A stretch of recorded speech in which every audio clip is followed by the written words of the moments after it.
Bonjour à toutes et à tous, bienvenue dans cette nouvelle vidéo. Aujourd'hui on va parler de Web 3.0, on continue dans la lancée des précédentes vidéos et on va voir tout simplement c'est quoi le Web 3.0. Allez, c'est parti!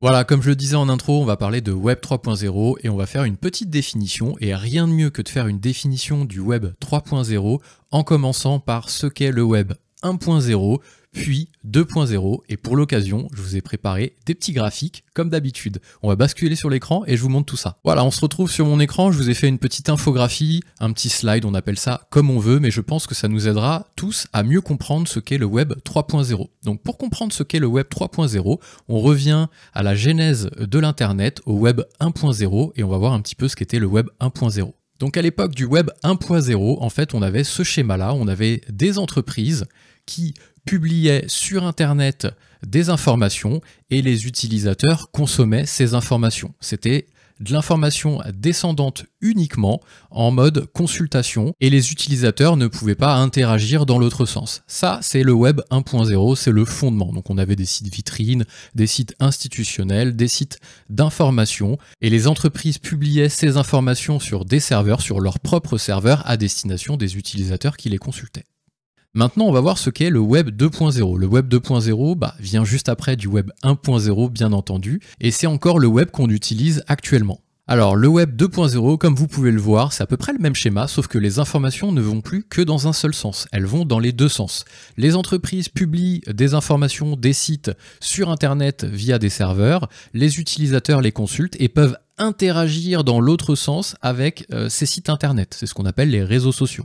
Donc ça a commencé avec les forums, les commentaires sur les blogs. Donc en fait, les entreprises publiaient, on va prendre l'exemple d'un blog, un article sur un serveur. Les utilisateurs lisaient cet article et pouvaient réagir en mettant un commentaire. Donc ça allait le commentaire dans l'autre sens sur le serveur et les entreprises en prenaient connaissance. Sur les réseaux sociaux, ça s'est encore exacerbé puisque les utilisateurs pouvaient eux-mêmes carrément sur des sites que les entreprises mettaient en ligne, publier leur propre contenu.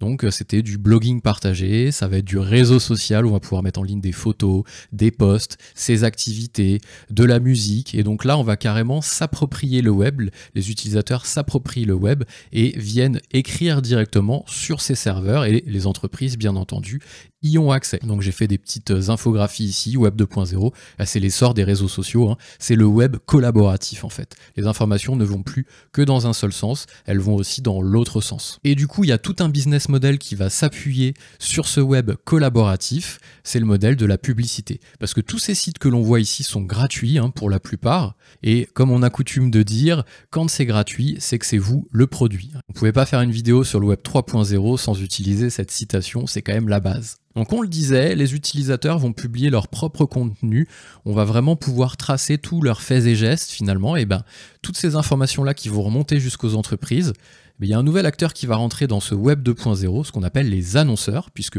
tout ce que les utilisateurs vont publier sur les serveurs des entreprises, ça va être récolté, analysé, et ces données vont être distribuées à des annonceurs pour que les annonceurs publicitaires puissent nous proposer des publicités adaptées. Donc en fait, tout est gratuit, mais finalement, sur quoi se fonde le business model de ces entreprises gratuites? Sur la data. On récolte la data, on la donne à des annonceurs, et les annonceurs peuvent mieux comprendre comment fonctionnent les utilisateurs pour leur proposer des publicités. Donc on aurait même pu faire une flèche ici qui va des annonceurs vers les utilisateurs, ou vers les serveurs, puisqu'on passe par Internet bien entendu, pour proposer de la pub derrière aux utilisateurs.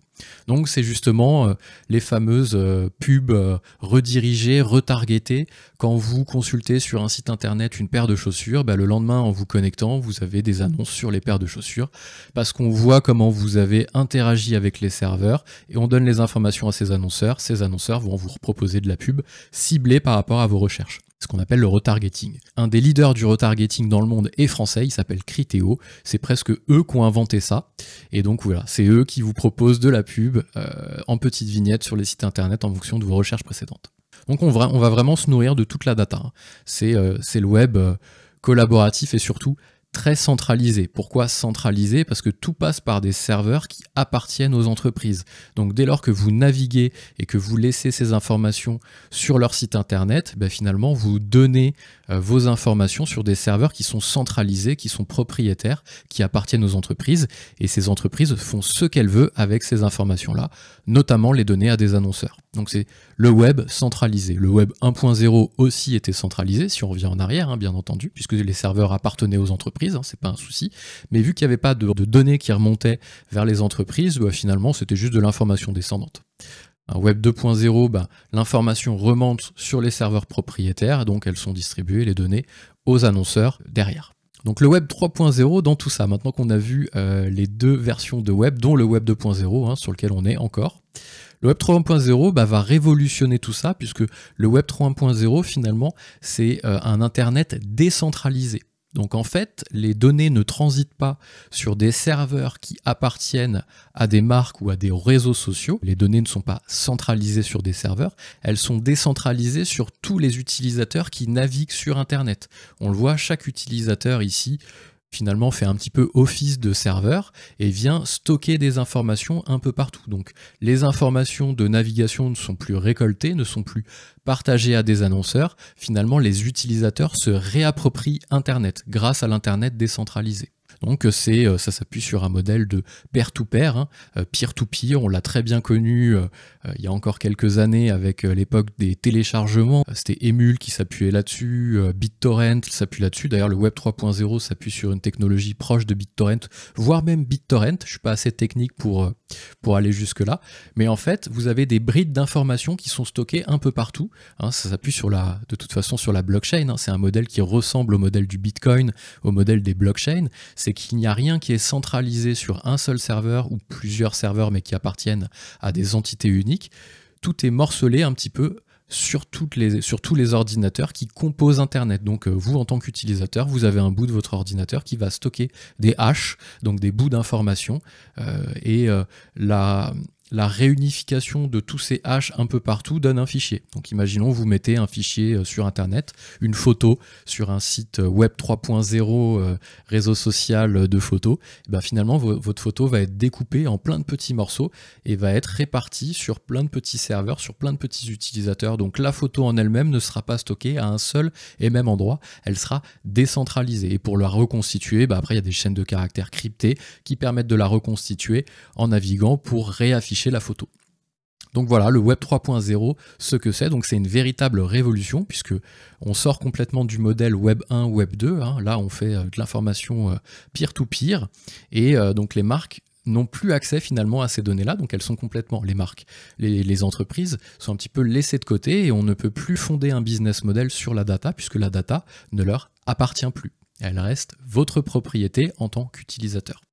Donc le Web 3.0, pour résumer, est décentralisé, on vient de le voir dans le schéma, donc il n'y a plus de serveurs uniques qui appartiennent à des entités uniques, c'est plein de petites informations un peu partout, donc il n'y a plus de récolte de données, fatalement, donc plus de pubs, alors il y aura toujours des pubs, mais en tout cas plus de pubs qui s'appuieront sur votre navigation, sur vos données, ce sera simplement de la pub comme on peut le voir au quotidien quand on se balade dehors, on n'utilise plus les données personnelles pour afficher de la pub. Et donc plus de censure arbitraire aussi, puisque les informations étant stockées un peu partout, on ne peut plus les censurer. Elles n'appartiennent plus à un serveur et donc à une entité. Donc une censure ne peut pas venir et dire voilà, supprime-moi ces données. C'est du web permanent. Donc ça peut ouvrir des portes sur des choses un petit peu néfastes, bien entendu, mais en tout cas il n'y a plus de censure. Les informations restent telles quelles. Et elles sont permanentes. Donc le web décentralisé, le web 3.0 est un web permanent aussi. J'espère que ce petit schéma vous a plu et vous a permis de bien comprendre ce qu'était le Web 3.0. N'hésitez pas à mettre en commentaire si vous avez des questions et on revient très vite pour de nouvelles vidéos. Allez, à bientôt!